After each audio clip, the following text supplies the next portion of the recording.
Change management is the biggest reality that organizations are facing today. Managing change is science and art at the same time. Science in terms of what goals to be achieved, what is the picture of success, what is a compelling vision, what are the benefits that you would be tracking through that change. And most of the organizations are pretty good at defining those goals. So managing science is more structured and easier. When it comes to the art, it is the how part.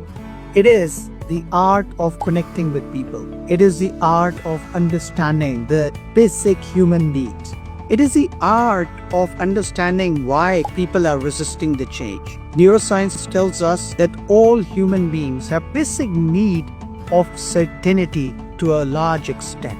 To a varying extent, but everyone has that need. So people react differently to various changes. And that's why we need to go deeper and understand why people are reacting in some manner to a particular change.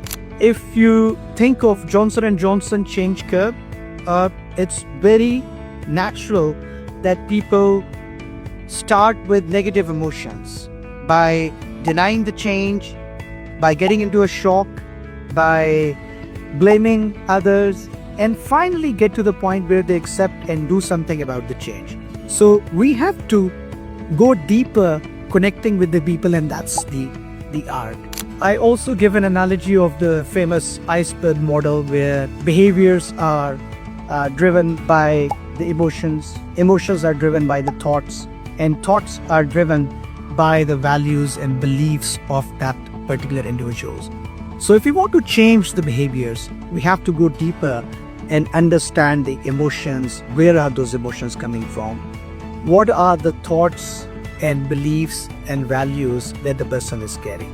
So unless we address that, people will not believe in the change and will not go along with it. The other catch is also that people go at their own pace in terms of reacting to the change. So based on the hardwiring they have, based on the previous experiences they have had of a similar change. So it's important to take people along at their own pace in terms of making the change successful and making the change stick.